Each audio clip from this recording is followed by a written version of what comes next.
Welcome to Brunswicktown. This was the major port on the Cape Fear River during the 18th and early 19th century. And this would end up being ultimately the rendezvous point for the Highlanders that were defeated at the Battle of Moores Creek Bridge. Now, Port Brunswick was established in 1726 as a world-class port.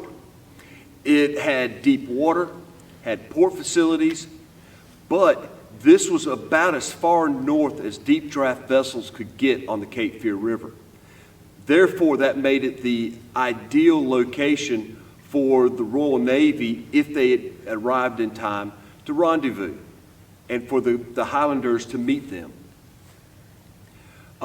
Brunswick was not a large port, probably at its peak about 250 people, 60 to 80 buildings, but it was the major port where naval stores, primarily pine tar, were exported to England. So it was a rather busy port, and all will end up being about the 14th busiest port in North America and the West Indies. More pine tar will be shipped out of Brunswick during the 18th century than anywhere else in the world.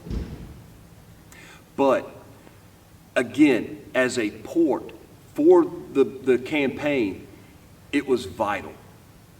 Because primarily Wilmington, even though it's important, it's not a major international port. Where Town Creek, about 3 or 4 miles above Brunswick on the Cape Fear River, flows into the Cape Fear River, all those upstream sediments flowed into and covered up the channel of the river. So you had an area called the Flats that these deep draft vessels could not pass. After the Battle of Moores Creek Bridge, in the following months, weeks and months after the battle, some of the surviving Highlanders would make their way through the swamps of southeastern North Carolina and actually make their way to Brunswick and a little bit farther south towards the mouth at the ruins of Fort Johnston to meet up with British forces that had come in from England. As a matter of fact, the Moores Creek campaign ended up being part of a larger campaign, what I call the 1776 Southern Invasion. And what happens is these British Highlanders are supposed to meet up with an army under none other than Charles Cornwallis. They're also supposed to meet up with a fleet under Admiral Sir Peter Parker. And the whole operation will be under the command of Sir Henry Clinton. And so it was vital that all these pieces would come together.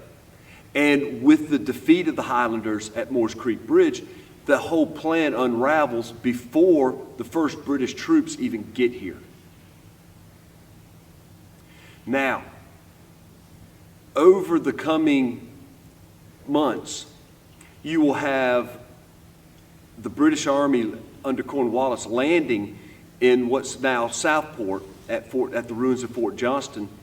They will arrive somewhere around the 1st of April of 76, followed a month later by the Navy. They'll start arriving late April, early May of 76.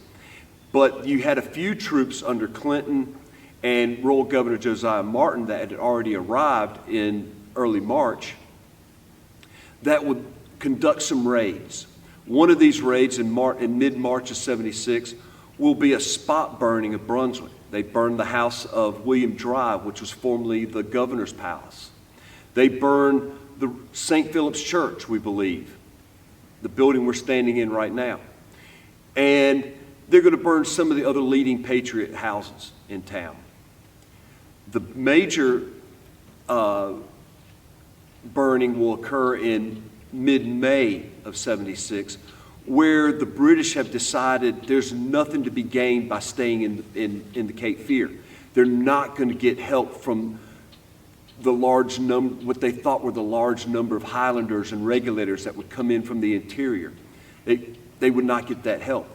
So they decided there's nothing to be gained and that they would go to Charleston and attack it and try to take Charleston before Fort Moultrie will be completed. So in mid-May of 76, there'll be two quote-unquote secret missions landed.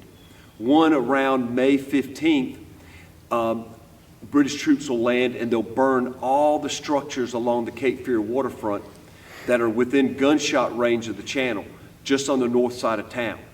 And they do that very nicely. Just the structures within gunshot range of the channel are burned. A couple days later, they'll come back to do the south side of the town.